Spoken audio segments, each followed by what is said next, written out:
조 바이든 미국 대통령이 이른바 인플레이션 감축법 서명했는데요. 근데 당장 한국산 전기차에 불리하다 이런 우려가 나옵니다. 자세한 내용은 광노성 동국대 국제통상학과 명예교수와 짚어보겠습니다. 교수님 안녕하세요. 네, 안녕하세요. 네.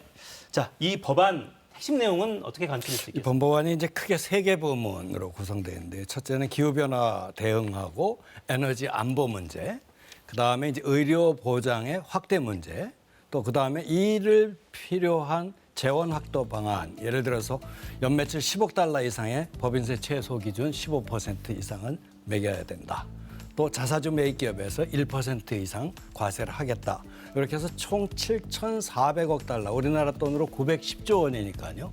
우리나라 1년 예산의 1.5배가 해당되는 그러네요. 하나의 법안이 이런 겁니다. 원래는 빌드백 베터라고 해서 더 나은 재건법이 2조 달러 규모로 했다가 네. 당내 민주당 내 맨친 상원회의에서 이게 부결이 돼서 축소돼서 이렇게 나온 건데요. 문제는 이제 여기서 우리 전기차가 제외가 됐다는 거죠. 보조금 지급 대상에서. 그러니까 그런데 문제가 보조금을 있습니다. 주는데 지급 대상이 미국 내에서 최종 조립된 전기차에 한해서만 준다 미국 내 이런 건가요? 생산 플러스 그다음에 이제 부품의 기준에서 부품을 조달을 미국 내에서 내년 2023년 40%에서 2029년 100%까지 거기서 조달한 것을 조립만이 썼을 때 아니라 부품까지 그래서 다. 반은 7,500달러 중에서 3,750달러는 국내 생산에 해당되는 거고 나머지는 부품 조달을 국내 또는 미국과 FTA를 맺은 나라들 사이에서 하는 조건. 이 두 가지로 구성된 게 신차의 경우 보조금 7,500달러입니다. 네. 자, 이렇게 되니까 현대차는 미국 공장 조지아주에 만들려고 지금 하고 있는데 조기 착공하겠다 이런 좀 계획도 내놓았고 이렇게 되면 배터리 업계도 영향을 좀 받게 됩니까? 이 배터리 같은 경우가 더 심각한데요. 더 심하다. 왜 그러냐면요. 지금 배터리가 대단히 중국 배터리의 이제 부품이나 소재뿐만 아니라 원료 광물도 대부분 중국이거든요. 네.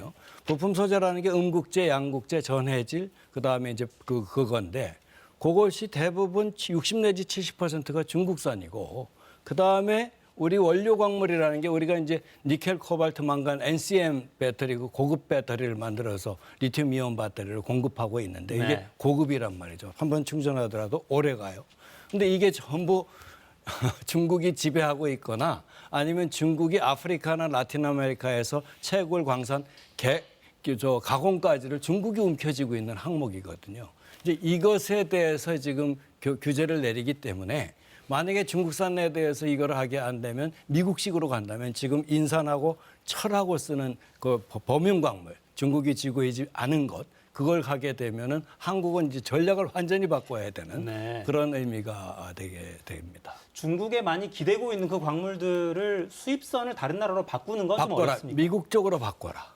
미국 쪽으로. 미국 쪽으로 바꿔라. 그러니까 이제 중국에 의존하고 있는 원료나 부품, 광물을 거기서 떼고 미국에서 범용으로 생산할 수 있는 걸로 바꿔라 하는 게 이제 그 내용 들여다보면 그런 내용입니다. 가능은 하지만 비싸지겠군요. 그러면 이제 우리가 이제 전략을 완전히 바꿔야 되니까 그런 식으로 해서 우리는 지금 소위 말해서 LG 에너지 솔루션이나 이런 거 전부 고급 배터리를 생산해서 네. 공급하고 있거든요. 그런데 이제 미국에서 전략을 이렇게 되면 우리는 할 수 없이 이제 바꿔서 범용으로 쓸 수 있는 걸로 바꾸게 되는 그런 소위 말해서 조정 비용이 많이 드는 그런 상황입니다. 근데 미국 시장만 바라보고 그런 조정이 또 필요한가 이런 복잡한 계산을 좀 해야겠습니다. 그런데 이제 문제는 뭐냐면 미국이 원천 기술을 대부분 쥐고 있기 때문에 투자를 안 한다고 해서 우리가 중국에서 첨단을 생산할 수 있느냐? 아니거든요. 예를 들어서 미국산 기재나 아니면 기술을 사용한 경우에 지난번 트럼프 시절에 화웨이에 대한 제재에서 보듯이 그런 것을 사용할 경우에는 미국의 허가를 받아라. 네. 이런 문제가 있기 때문에 all or nothing. 전부 얻지 않으면 못 얻는 상황이라 우리는 전략적인 계산 속에서라도 할 수 없이 미국 쪽에서 시장을 미국, 유럽, 그다음에 미국과의 동맹이 있는 나라로 돌리는 수밖에 없는 그런 상황입니다. 야, 이게 어렵게 올라가는군요. 박진 외교부 장관이 미국 블링컨 장관 통화하면서 이런저런 우려 전달했다고 하잖아요. 이렇게 되면 그렇습니다. 미국 쪽을 좀 움직일 수 있겠습니까?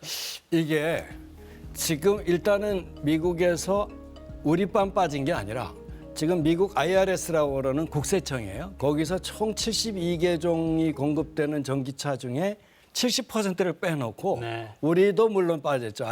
아이오닉 5하고 EV6가 빠졌는데 나머지 테슬라니 뭐 GM이니 많이 빠졌거든요. 그래서 어차피 미국 내에서 지금 반대 데모가 더 일어나고 있어요. 미국 업계에서. 아, 오히려? 내년에 리셋할 때 소위 말해서 뭐 기업체당 판매 대수를 넘어간 것도 이번에 다 뺐거든요. GM 같은 경우.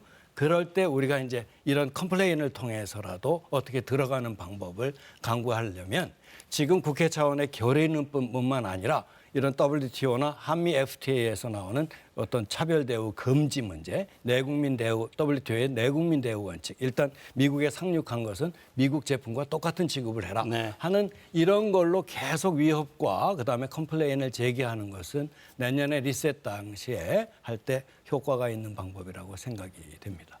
72개 중에 70개를 배제했는데 70%를 배제했죠. 네, 한국만 예외로 해달라 이렇게 먹히겠습니까? 그게 이제 바로 문제죠. 그게 이제 문제인데 저희가 왜 그런 것을 주장을 할 근거가 조금이라도 있냐면 네. 우리가 미국 내에서 바이든 행정부가 지금 지지율이 엄청나게 낮거든요. 지난번에 아프간 철수 문제도 있죠. 인플레이션, 지금 극심한 인플레이션 문제도 있죠.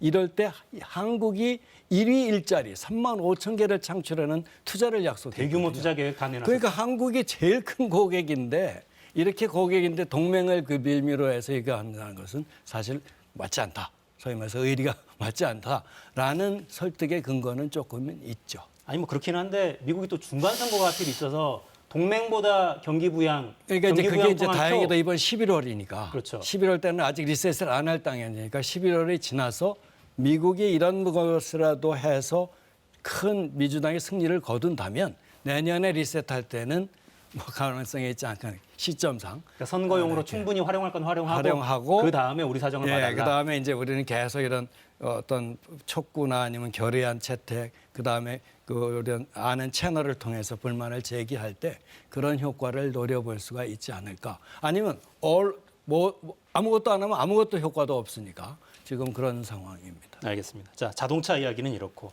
반도체 산업 육성법도 통과했어요. 이거는 그러니까 아무튼 중국을 배제하고 미국 중심으로 이 공급망을 짜겠다. 이 개념으로 봐야죠. 이제 반도체 육성법이라는 게 실제로 보면 반도체와 과학법이거든요. 거기에 이제 스몰 액트들이 있어요. 첫 번째는 미국 내에서 투자를 했을 경우에 그 투자에 대한 기업은 중국의 첨단 산업, 첨단 반도체 시설 투자를 못한다. 네. 파운드리 경우, 위탁 생산의 경우 28나노, 그다음에 메모리의 경우 14나노. 원래는 지금까지는 10나노인데 14나노까지도 수출하지 못한다는 첫 번째 내용하고 두 번째는 뭐냐면 R&D 같은 금액이 엄청나게 크거든요. 바로 이제 이런 내용인데 결국은 뭐냐?